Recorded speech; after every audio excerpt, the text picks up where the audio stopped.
Have you ever had that hollow feeling right after you finally get what you thought you always wanted? You work for it. You suffer for it. You count down the days like a prisoner waiting for release. And then it happens.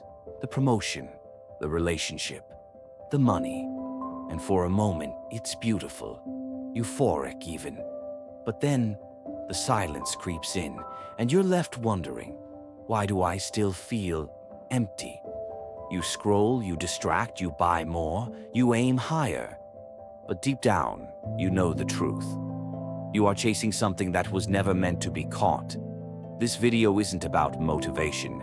It's not about working harder. It's about stopping the chase long enough to ask a dangerous question. What if the thing you're trying to outrun is yourself? The lie we're sold. From the moment you were born, you've been conditioned. Conditioned to believe that happiness lies just outside your reach, that peace is a destination, that fulfillment is earned, not felt. You were handed a checklist: school, degree, career, love, family, wealth, legacy. And you were told, follow this map and you'll be happy. But here's the problem. The map was designed by people who were lost themselves. Philosopher Blaise Pascal once said, all of humanity's problems stem from man's inability to sit quietly in a room alone. Not because solitude is boring, but because when it's quiet, the voices come. The ones you buried, the questions you've avoided, the fear that maybe none of this will ever be enough. That's why we chase. Not because we're greedy, but because we're scared. We mistake movement for meaning, achievement for worth, productivity for peace, and the system rewards it. More likes, more status, more applause. But what if I told you, the more you feed the void, the bigger it grows, the philosophical trap? Plato warned us about this in his allegory of the cave. We are prisoners, staring at shadows on a wall, mistaking illusions for reality. And the most tragic part? We love the shadows. They're familiar, they're comforting. They distract us from the fact that we're afraid to turn around and face the light. Because light hurts. Truth hurts. And one of the most painful truths is this: you will never become someone you truly respect until you stop running from the parts of you that you despise. Think of your biggest fear. Now imagine a life where you stop trying to outrun it, and instead you walk straight into it. That's what the Stoics meant by courage. Marcus Aurelius wrote, "It is not death that a man should fear, but never beginning to live." You're not afraid of failing. You're afraid of what failure says about you. You're not afraid of being alone. You're afraid of being alone with your thoughts. This is the real war. And it's not out there in the world. It's within you. The modern condition. Today, distraction is the new drug. We carry it in our pockets. We refresh it every 5 seconds. We drown in it willingly.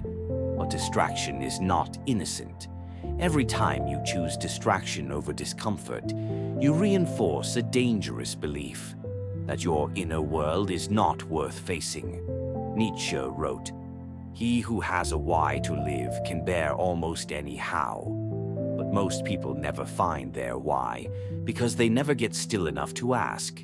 We fear boredom. We fear silence. We fear depth in a world that rewards shallowness. But here's the secret. Stillness is the only place where truth can speak. Your truest self will not shout. It waits quietly, beneath the noise, the likes, the goals, the performance. And if you never stop to listen, you will live your entire life as a stranger to yourself. The paradox of growth. Growth is not glamorous. It's not six-pack abs or glowing skin or a six-figure business. Growth is brutal. It's losing friends you thought were forever. It's questioning beliefs you built your identity on. It's grieving versions of yourself you once loved. And the irony, The moment you stop needing to improve is the moment you begin to evolve.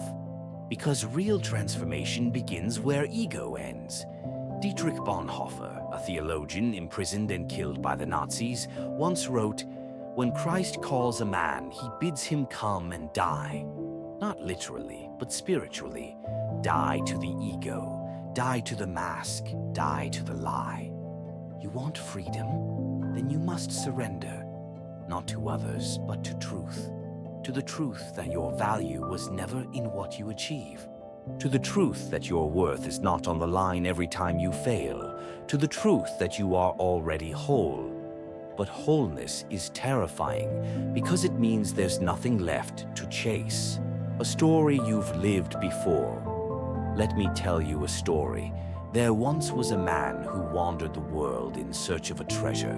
He crossed deserts, climbed mountains, risked everything, and after decades he found it, buried under an old tree.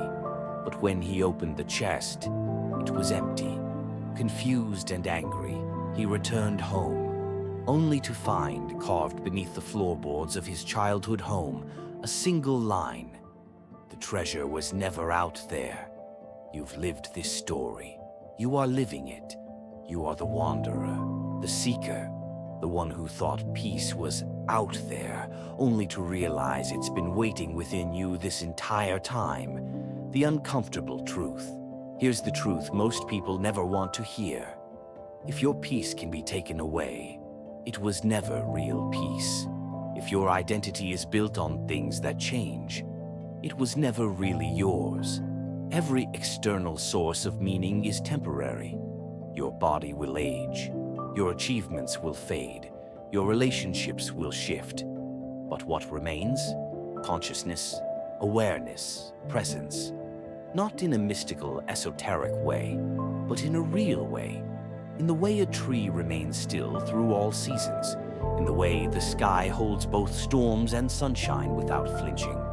You are not your mind. You are the space behind it. You are not your story. You are the witness. And once you taste that, the chase ends. The call to stillness. So here's your invitation. Stop. Just stop. Close your eyes. Breathe. Let the silence in. Let the questions rise. Let the pain speak. Let the noise fall away. You are not behind. You are not broken. You are not missing anything. You've just been busy chasing shadows, when all along you were the light. The world will tell you to keep moving, to keep climbing, to never settle. But I'll leave you with this. Sometimes the most powerful thing you can do is to sit still long enough to finally meet yourself, because you've been waiting all this time. And now, you're home.